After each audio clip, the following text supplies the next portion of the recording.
Hello Aquarius, welcome to the Plaid Oracle.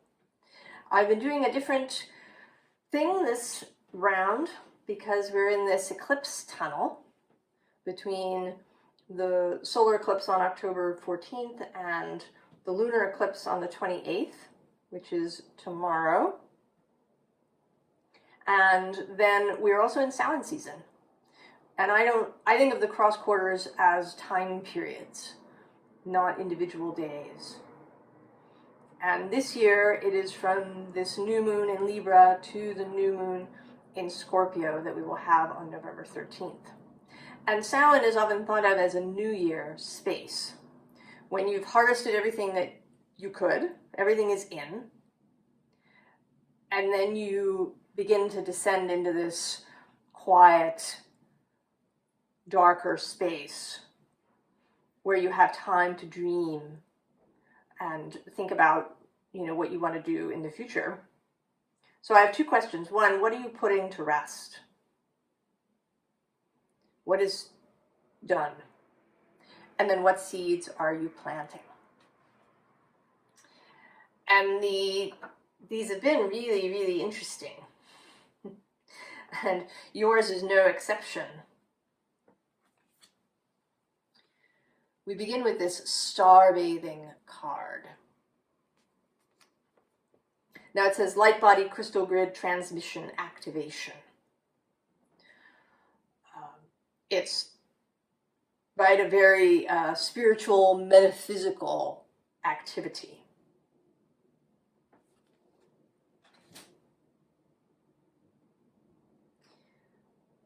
And then we have the Fool.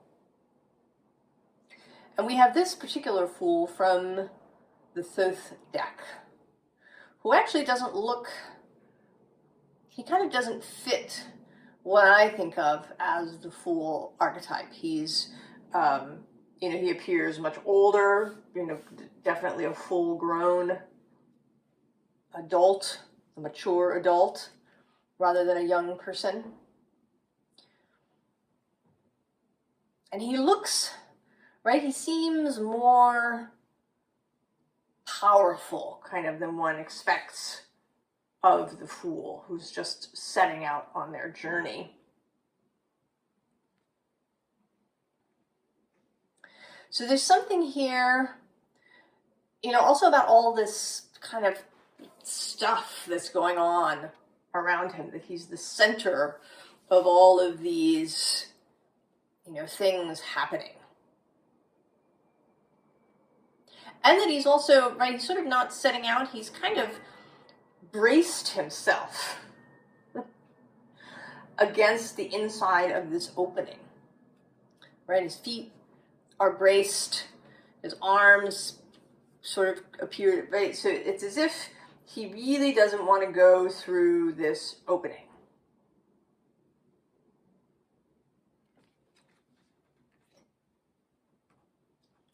And possibly because what may appear to him on the other side is this Nine of Swords cruelty card.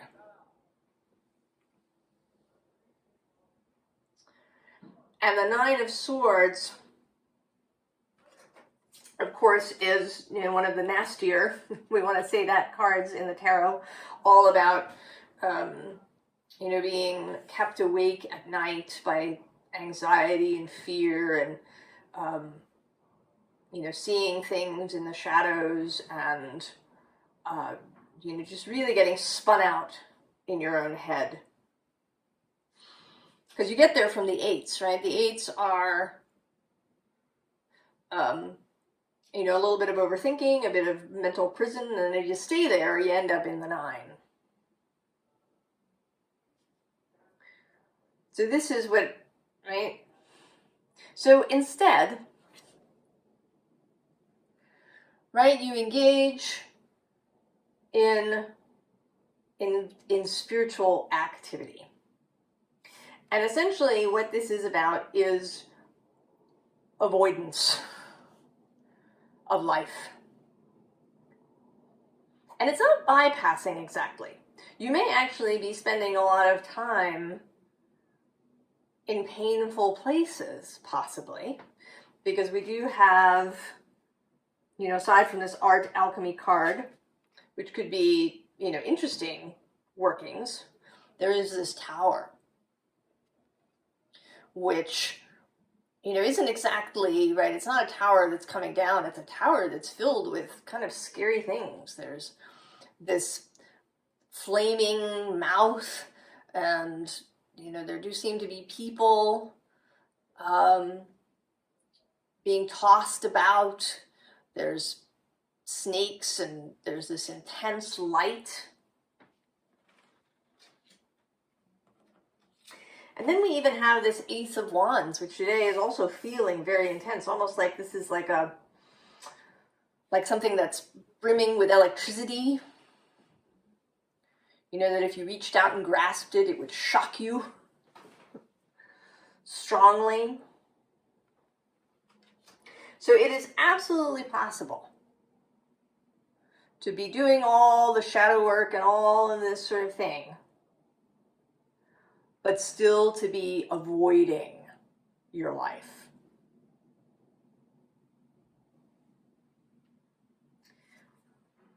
And here we have this owl, and below that, this standstill, right? Like spending perhaps hours in meditation or contemplation. The thing that appeared in my mind as I was thinking about this was a scene from Lord of the Rings, The Return of the King. Gandalf and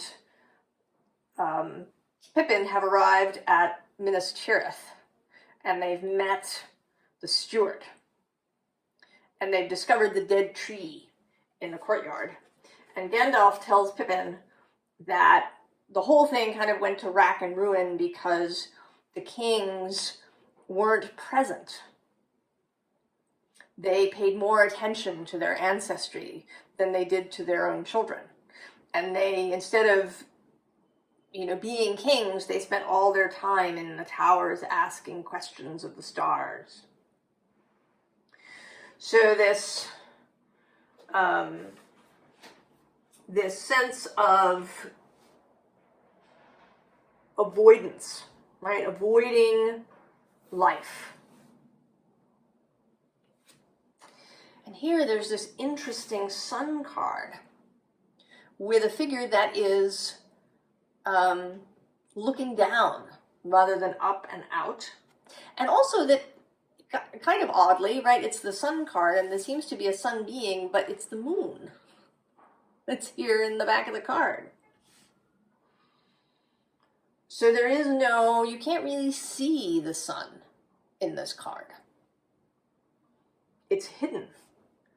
The figure is not looking at the sun.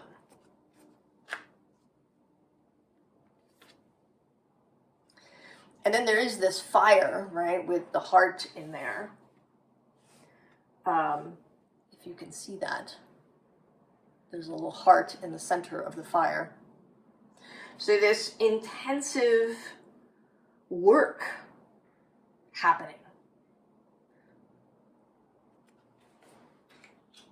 But that is, right, that is all internal. And at the bottom of this deck, we have the Sweat Lodge, right? A place where you go to do this kind of spiritual work.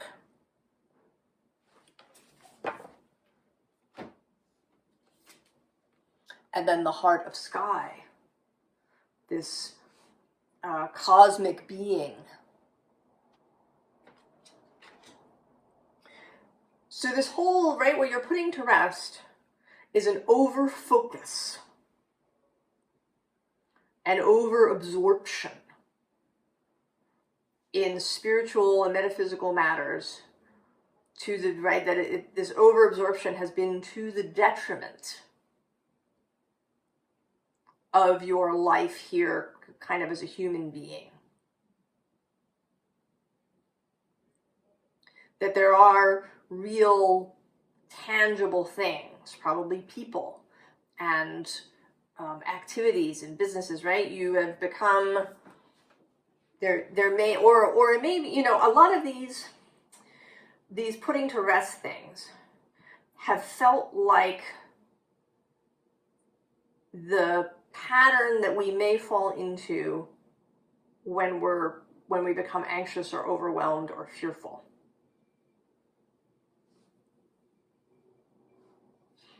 So it's a kind of, right, it's a triggered response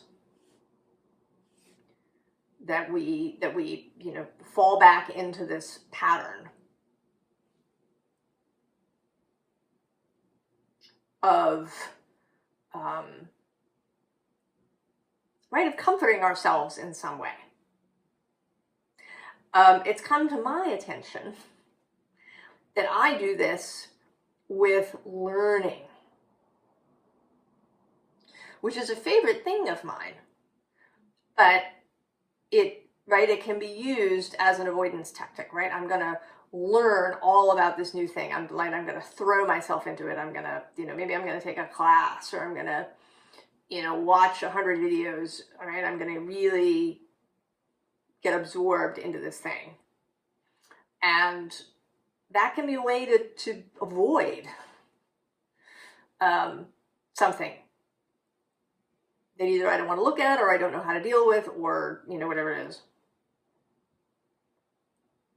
And I can absolutely understand, considering the times that we're sitting in right now, that the temptation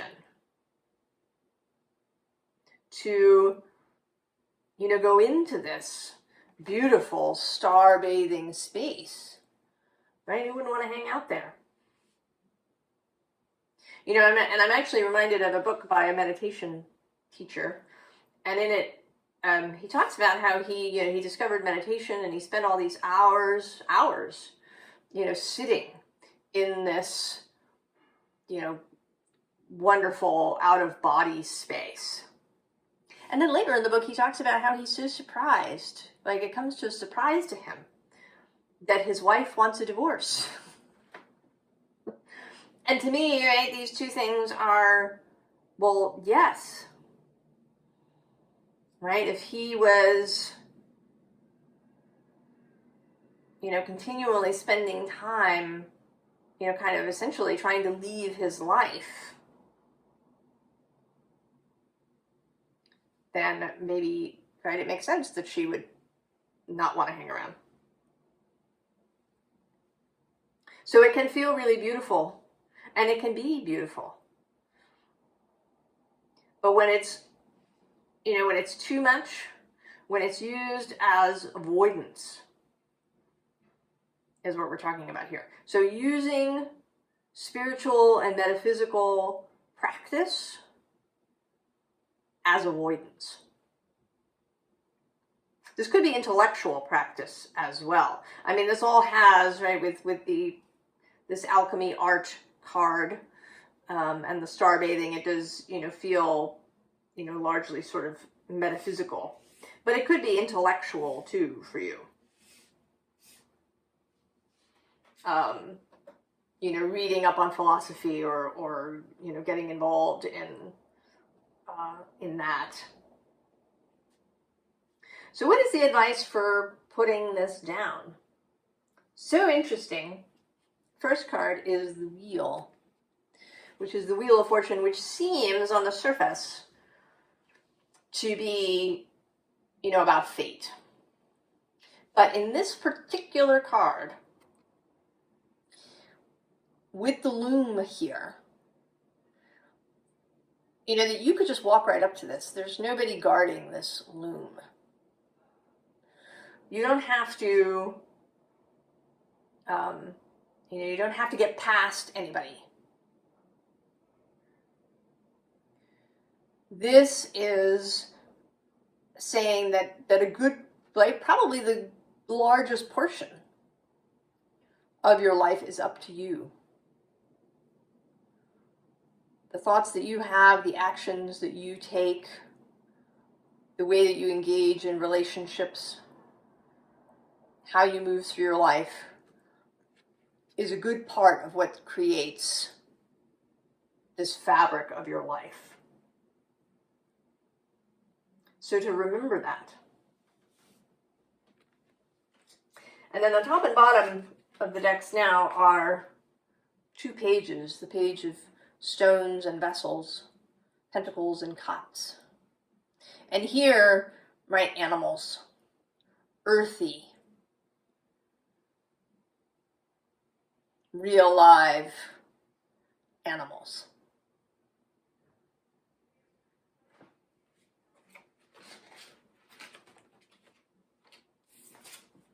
And then interestingly, we have Temperance again, this time as balance. And this time as, right, the balancing, shall we say, I don't really like these terms, but I'll use them, the 5D and the 3D. Balancing thought and action. And in this very, again, physical way, right, with these serpents and this tree and the stones, right, the advice coming through this Wildwood Tarot, which is a very earthy deck. And then the Knight of Vessels. And the Knight is, he's not just concerned with emotion. He takes the emotion places. So the Knight isn't simply about exploring your own emotions, which maybe you've been doing, but about sharing these things with others, being in relationship, taking your cup as the Knight of Cups and, sharing it with people, real live physical people. And then the Nine of Arrows here, dedication, devotion.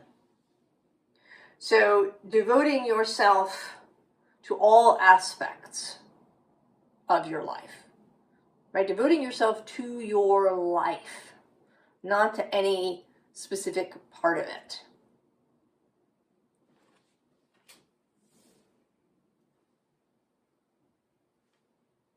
So what seeds are you planting? Bravery, courage, Aquarius. And here, walking on the earth. Right? She's walking on the earth, not up in heaven or in the cosmos somewhere.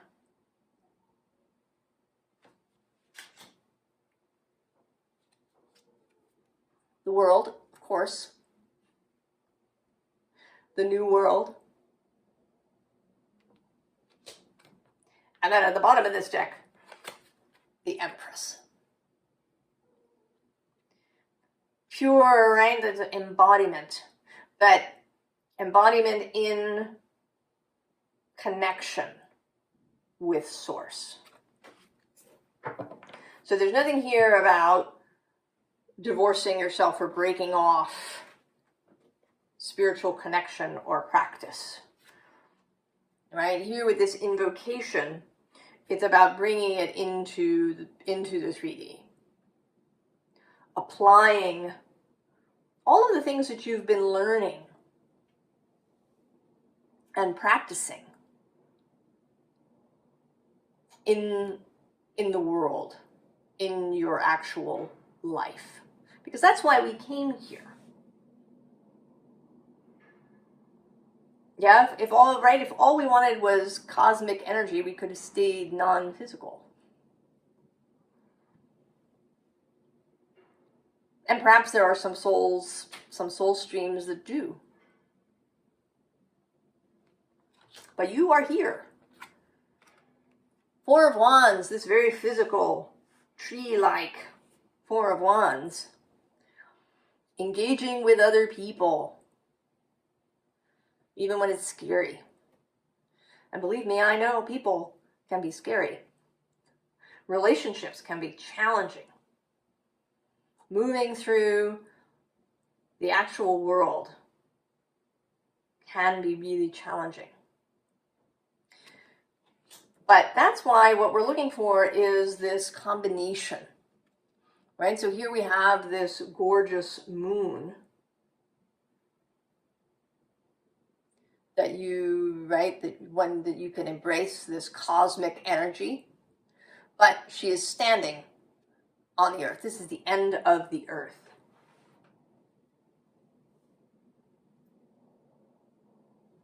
To use all those spiritual gifts that you've mastered out here in the physical world.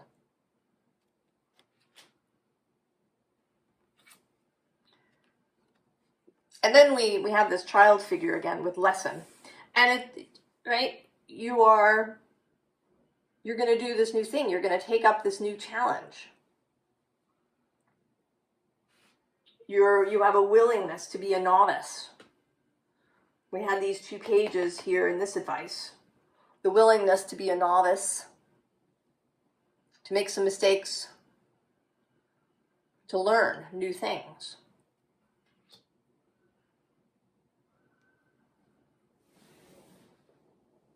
I think that what can happen to us, and I've experienced this, is that we get all excited, right, about the spiritual, metaphysical thing. But then, as soon as we step back into what we think of as our physical life, we forget all those things. We fall back into the Newtonian worldview. That, X, Y, and Z has to happen before, something else. That the 2 things are separate. But they're not.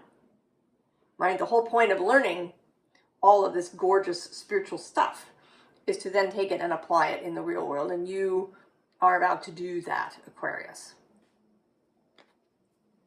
Right? Because we have the High Priestess. And she is the conduit. A flesh and blood person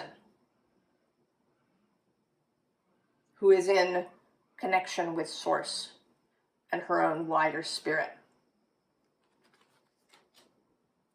So you're not going to lose any of that connection. Right? What you gain is mastery here in the physical realm.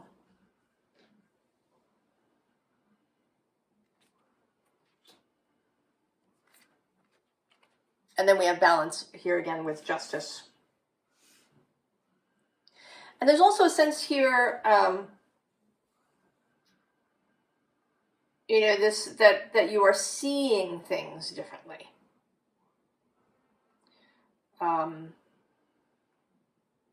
Right, this is Libra's card, a fellow air sign, the one that really concerns itself with relationship, with harmony, with seeing people. So that you're not mired in this 9 of Swords anxiety about, what other people are like.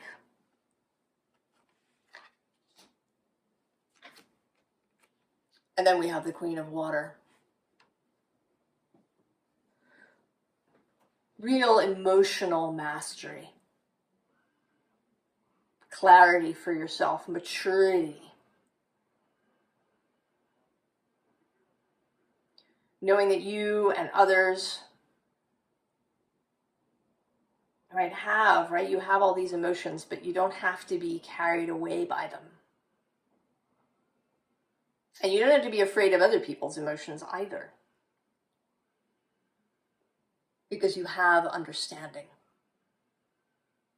And you have your connection to Source.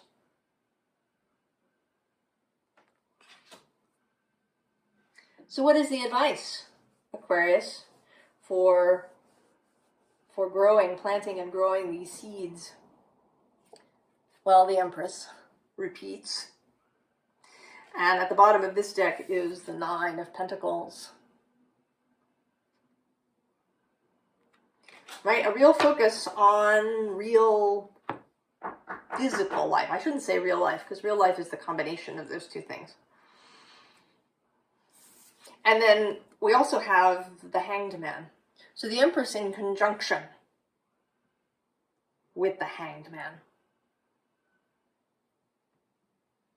this physical, fecund, creative, down-to-earth, grounded energy, and then this ability to see things from a completely different perspective, to see things from this higher source view.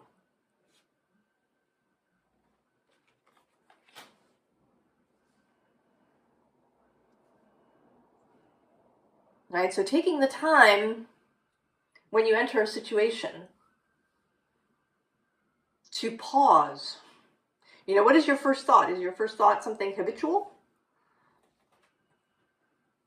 You know, what is the more metaphysical perspective on it? Let's take the economy, because that's always fun.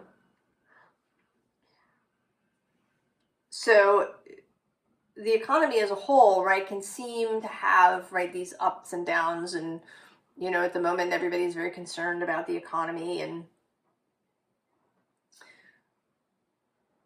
you know, maybe you want to sell your house, but, you know, who's going to buy your house in this economy? But that's a very Newtonian thought, right? That is happening here, and you have this house, but you are not exclusively bound by these Newtonian rules, right? There are people who do well in every economy. So you can, right, you can combine these things, right? You can make sure that your house is in really good shape, that it, you know, that it's something that would be wonderful for somebody else to come and live in, that it has good energy, that all of the love that you put into the house is in there. And then you shift into the more spiritual perspective, you know, to do the intention work, the manifesting work that happens in your head and in your feelings of you selling this house to just the right person. So putting things together, doing things in an integrated way. So the Fool, right? Try stuff, right? This Fool is, you know, much more of what I think of as the Fool. Open, free, ready to leap. With lots of, you know, companions, not a lot of stuff. Youthful energy. Go try stuff. And then if you should end up in the Seven of Swords energy, and the Seven of Swords is actually here at the bottom of this first deck. And the Seven of Swords can mean many different things. Here it's futility, which, right, is kind of appropriate too, right? The futility of doing things the same way over and over again. But this Seven of Swords is very much, right, preoccupation with swords, and with perhaps one particular sword. You know, maybe it is getting up in your head about things. Perhaps a tendency to go back into this pattern, or getting involved in worry.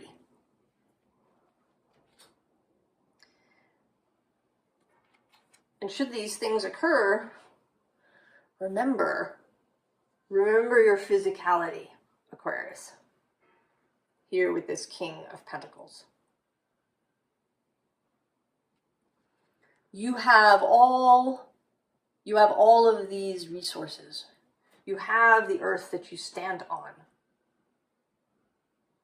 You have your own inner strength, your own inner stability, your own inner security. You know, it doesn't mean that life will always be perfectly safe, because then it might be perfectly boring. but that stability that lives within you, and the stability of the actual earth that you stand on. The earth that you're part of. You are part of nature, Aquarius. And the earth loves you as it loves every part of itself. And you have that. And you can always stand here on your own ground.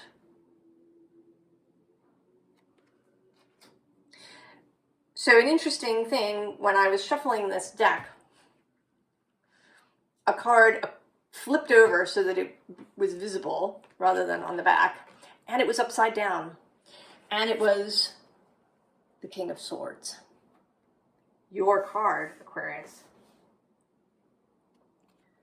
You're turning yourself right side up again. Right, the King of Swords doesn't dwell only in his head. He is the king, right? He is conscious of what happens in his whole world. Right? He may lead with his mind. He may have intellectual solutions. But he is very much in the world. So you're going to turn yourself right side up. Come back to yourself. Come back to that combination of Uranus and Saturn that is Aquarius.